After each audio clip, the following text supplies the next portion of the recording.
안녕하세요. 한 주간의 가장 중요한 스테이블 코인 소식들만 쏙쏙 뽑아 알기 쉽게 풀어드리는 슬기로운 스테이블 코인 생활입니다. 안녕하세요. 와, 이번 주는 정말 정신이 없었던 것 같아요. 진짜 큰 뉴스들이 막 쏟아져 나왔죠. 네, 맞습니다. 뭐부터 얘기해야 할지 모를 정도로요. 그러니까요. 수위가 자체 스테이블 코인을 내놓는다는 소식도 있었고 또 코인베이스의 그 2조 원짜리 인수합병이 무산됐다는 얘기도 있었고요. 네네. 거기에 JP모건이 드디어 퍼블릭 체인으로 나오고 비자는 아예 스테이블 코인으로 월급을 준다니. 맞아요. 이게 얼핏 보면 다 그냥 다른 회사들의 개별적인 소식 같잖아요. 그렇죠. 그냥 이런 일이 있었구나 하고 넘어갈 수도 있는데 네, 근데 사실은 이게 다 연결되어 있다는 거죠. 바로 그겁니다. 이 네 가지 사건들이요. 사실은 하나의 아주 거대한 흐름을 가리키고 있어요. 바로 돈이 다니는 길, 그러니까 금융의 레일이 우리가 잘 모르는 사이에 블록체인으로 정말 빠르게 옮겨가고 있다는 아주 강력한 신호죠. 돈이 다니는 길이 바뀐다. 바로 그 점 때문에 오늘 이야기가 정말 중요할 것 같습니다. 저희가 어려운 기술 얘기는 잠시 접어두고요. 네, 오늘은 큰 그림을 보는 게 중요합니다. 맞습니다. 이 사건들이 각각 무엇을 의미하는지, 그리고 이 점들을 쭉 연결했을 때 우리 눈앞에 어떤 미래가 펼쳐지는지 그 큰 그림을 한번 짚어보겠습니다. 자, 그럼 첫 번째 소식부터 바로 시작해 볼까요? 네. 레이어 1 블록체인이죠. 수이가 자체 스테이블 코인 USD 수이를 발표했습니다. 요즘 보면 자체 스테이블 코인을 만드는 체인들이 종종 보이는데 이번 수이의 발표는 좀 특별한 의미가 있을까요? 이건 그냥 단순히 우리도 스테이블 코인 하나 만들었어. 이런 정도의 이야기가 절대 아닙니다. 그런가요? 핵심은요. 수이가 이걸 자기네 생태계의 기본 통화로 삼겠다고 선언은 돼 있어요. 네이티브 달러라고 하죠. 기본 통화요? 네. 비유를 좀 해보자면 지금까지 대부분의 블록체인 동네들은 미국 달러, 그러니까 USDC나 USDT 같은 걸 빌려와서 자기들 상점을 운영했던 셈이거든요. 네네, 그렇죠. 그런데 수이가 이제 남의 돈 빌려 쓰지 않고 우리 동네 이름이 딱 찍힌 우리만의 달러로 경제를 굴려보겠다. 이렇게 선언한 겁니다. 이건 거의 금융주권 선언 같은 거죠. 와, 금융조건 선언이라니까 표현이 확 와닿네요. 그러면 기존에 그냥 USDT 같은 외부 코인을 쓰는 거랑 비교했을 때 생태계 입장에서는 구체적으로 뭐가 달라지는 건가요? 일단 가장 큰 차이는요. 경제적인 이익이 어디로 가느냐의 문제입니다. 스테이블 코인은 이용자들이 맡긴 달러를 담보로, 즉 준비금으로 발행되잖아요. 네, 그렇죠. 발행사들이 이 준비금을 미국 국채 같은 안전자산에 투자해서 정말 막대한 이자 수익을 얻습니다. 지금까지는 그 수익이 전부 서클 같은 외부 발행사의 몫이었죠. 그 돈이 전부 밖으로 나갔던 거군요. 맞습니다. 하지만 USD 수익은 그 수익이 밖으로 안 나가고 수익 생태계 안으로 다시 들어오게 만들 수 있어요. 그래서 그걸로 개발자들을 지원하거나 생태계 활성화에 다시 투자하는 일종의 선순환 구조를 만들 수 있게 되는 거죠. 그게 핵심이군요. 그러니까 자체 스테이블 코인이 단순한 결제 수단을 넘어서 생태계의 지속 가능한 성장 엔진 역할을 할 수 있다? 이런 말씀이시네요? USDC의 어떤 규제 문제가 뻥 터지면 USDC를 쓰는 모든 체인이 동시에 타격을 받잖아요. 그렇죠. 다 같이 힘들어지죠. 그런데 자체 달러 시스템이 있으면 그런 외부 충격에 대한 일종의 방어벽이 생기는 셈이죠. 그리고 또 재미있는 게 USD 수위가 스트라이프가 인수한 브릿지 플랫폼을 통해서 발행되거든요. 그래서 팬텀이나 메타마스크 같은 다른 지갑과도 호환이 돼요. 자기들끼리만 쓰는 게 아니고요. 네, 우리 동네 전용 돈이지만 옆 동네랑 무역도 활발하게 하겠다. 이런 의도인 거죠. 들어보니까 앞으로 블록체인 프로젝트를 볼 때 단순히 기술이나 속도 이런 것뿐만 아니라 자체적인 금융 시스템을 갖추고 있는가, 이게 굉장히 중요한 평가 기준이 되겠네요. 정확합니다. 이제 막 체인들의 중앙은행 설립 경쟁이 시작됐다. 이렇게 보시면 됩니다. 그리고 바로 이런 움직임이 코인베이스 같은 기존 강자들을 긴장하게 만드는 요인이기도 하고요. 와, 자연스럽게 다음 주제로 넘어가네요. 체인들이 자기만의 은행을 차리기 시작하면 기존의 어떤 금융 허브 역할을 하던 거래소들은 당연히 위기감을 느끼겠죠? 그렇죠. 자기들 역할이 줄어들 수 있으니까요. 마침 세계적인 거래소 코인베이스가 2조 원 규모의 인수를 취소했다는 소식이 있었는데 이게 방금 이야기한 흐름과 관련이 있는 건가요? 아주 깊은 관련이 있습니다. 코인베이스가 인수하려던 회사가 영국의 BVNK라는 곳인데요. 여기가 스테이블 코인을 활용한 B2B 결제 인프라에 아주 특화된 기업입니다. B2B 결제요? 네.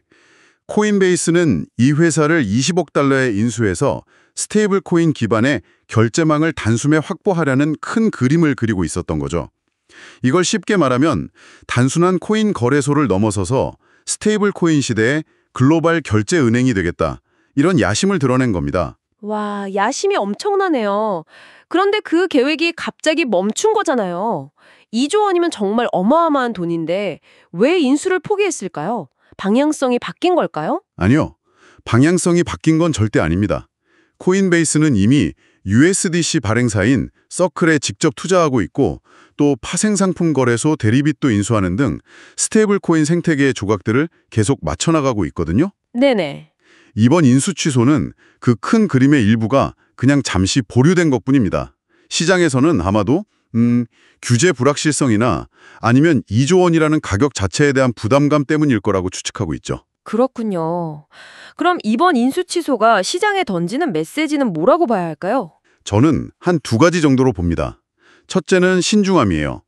스테이블 코인 인프라가 아무리 중요해도 지금처럼 규제가 명확하지 않은 상황에서는 너무 거액의 베팅은 하지 않겠다. 이런 시그널을 준 거죠. 일단 숨 고르기를 하겠다. 네.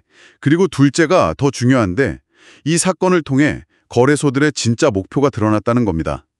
이제 이들은 단순히 코인 투자자들이 거래하는 장소를 제공하는 데 만족하지 않아요. 아, 스테이블 코인이라는 이 새로운 돈의 레일 위에서 은행이나 카드사, 빅테크와 직접 경쟁하려는 하나의 거대한 플레이어가 되었다는 사실이 아주 명확해진 거죠. 체인들은 자체 화폐를 만들고 거래소는 글로벌 결제망을 장악하려고 하고 와, 진짜 보이지 않는 전쟁이네요. 맞습니다. 그런데 이 전쟁에 정말 예상치 못한 플레이어가 등판했습니다.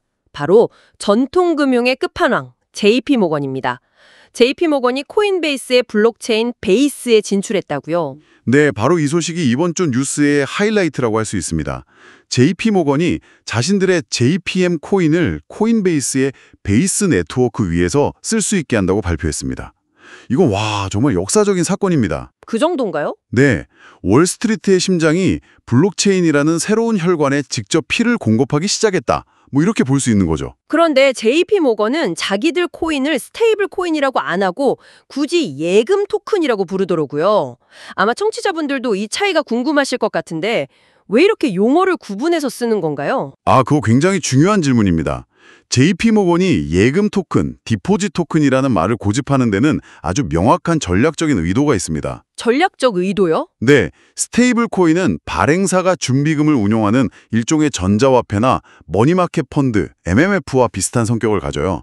하지만 JP모건의 예금 토큰은 말 그대로 JP모건 은행 계좌에 있는 실제 달러 예금을 1대1로 블록체인에 그냥 옮겨놓은 겁니다. 아, 법적인 성격 자체가 완전히 다른 거군요. 그렇죠.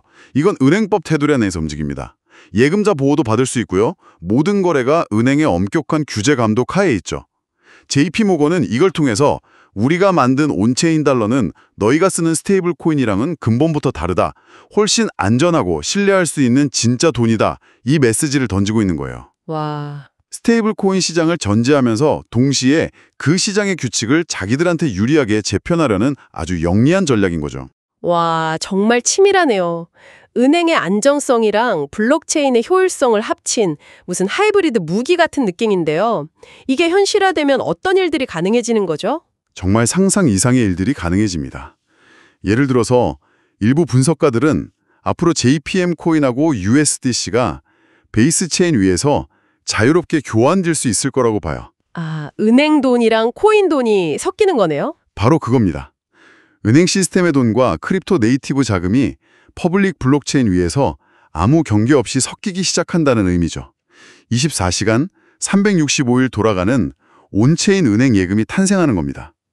공교롭게도 같은 날 JP모건 관계자가 스테이블 코인이 너무 많아지는 건 위험하다고 공개적으로 발언했는데 이건 사실상 선전포고나 다름없죠. 듣고 보니 은행이 스테이블 코인을 없애려는 게 아니라 은행표 스테이블 코인으로 시장을 장악하려고 한다는 분석이 정확하네요.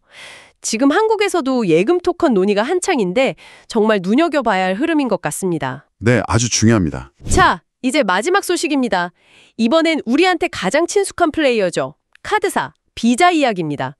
비자가 스테이블 코인으로 급여를 지급하는 실험을 시작했다고요? 네, 이 소식은 앞선 3가지 소식이 결국 우리 실생활에 어떻게 파고드는지를 보여주는 아주 구체적인 사례라고 할 수 있어요. 아, 현실의 문제로 넘어왔군요. 맞습니다. 비자가 비자 다이렉트라는 솔루션을 통해서 전 세계 크리에이터나 기그워커, 그러니까 플랫폼 노동자들한테 보수를 USDC 같은 스테이블 코인으로 직접 지급하는 파일럿 프로그램을 시작했습니다. 그러니까 유튜버나 디자이너 같은 분들이 월급을 달러가 아니라 USDC로 받는다는 거잖아요. 이건 굉장히 파격적인데요. 왜 굳이 이런 방식을 시도하는 걸까요? 기존 시스템에 아주 명확한 고통 포인트가 있었기 때문입니다. 비자가 조사를 해보니까 지금의 국제송금 시스템이 너무 느리고 비효율적이었던 거예요. 아, 맞아요. 예를 들어 미국 회사가 한국에 있는 프리랜서 디자이너한테 대금을 보내려면 며칠씩 걸리고 중간에 은행 수수료도 많이 떼이죠. 주말이나 공휴일 끼면 뭐 더 오래 걸리고요. 네, 해외에서 돈 받아보신 분들은 다 공감하실 겁니다. 정말 답답하죠. 비자는 이 문제를 아주 영리하게 풀었습니다. 돈을 보내는 기업은 비자한테 그냥 원래 하던 대로 달러 같은 법정화폐로 돈을 줘요. 그럼 비자가 그 돈을 받아서 돈을 받는 프리랜서한테만 국경과 시간 제약 없이 스테이블 코인으로 지갑에 바로 쏴주는 거죠. 와, 보내는 쪽은 아무것도 바꿀 필요가 없는데 받는 쪽의 경험은 혁신적으로 바뀌는 겁니다. 니움 같은 핀테크 파트너사랑 협력해서요. 정말 스마트한 방식이네요. 비자가 뭐 직접 코인을 만드는 게 아니라 기존에 잘 닦여있는 카드 결제망 위에 스테이블 코인이라는 가장 효율적인 운송 수단만 딱 올려놓은 셈이군요. 정확합니다. 이 사례가 보여주는 핵심은 바로 이겁니다. 돈이 오가는 배경의 레일이 스테이블 코인으로 바뀌고 있다. 카드사조차도 자신들의 미래가 블록체인 기술과 어떻게 연결될지 고민하고 가장 현실적인 방식으로 실험에 나선 거죠. 네, 오늘 정말 체인, 거래소, 은행, 카드사까지 각기 다른 영역의 플레이어들이 스테이블 코인이라는 하나의 주제를 놓고 어떻게 움직이고 있는지 정말 입체적으로 살펴봤습니다. 이 모든 이야기들을 종합해서 이번 주 시장의 흐름을 한 문장으로 정리해 주신다면 뭘까요? 스테이블 코인은 이제 투자의 대상을 넘어서 일하는 사람, 기업, 은행이 실제로 사용하는 진짜 돈의 인프라가 되어가고 있다. 이렇게 정리할 수 있겠습니다. 더 이상 우리 같은 코인 투자자들만의 이야기가 아니라는 거죠. 와, 진짜 돈의 인프라? 정말 중요한 변화의 변곡점에 와 있다는 생각이 듭니다. 그렇다면 이런 흐름 속에서 저희 청취자분들은 앞으로 이 시장을 어떤 관점으로 지켜봐야 할까요? 마지막으로 한 말씀 부탁드립니다. 아마 많은 분들이 여전히 그래서 어떤 코인이 오를까? 이 질문에 익숙하실 거예요. 그렇죠. 그게 제일 궁금하죠. 하지만 이제는 그 질문의 차원을 조금 높여야 할 때가 왔습니다. 돈이 움직이는 새로운 고속도로는 어디에 깔리고 있는가? 그리고 그 고속도로의 톨게이트는 과연 누가 차지하게 될 것인가? 이 관점으로 시장을 바라보시면 단순히 가격의 등락 너머에 있는 거대한 부의 이동을 보실 수 있을 겁니다.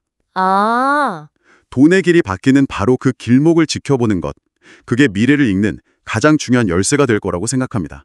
네, 돈의 길이 바뀌는 길목을 지켜봐야 한다는 말씀 깊이 새기겠습니다.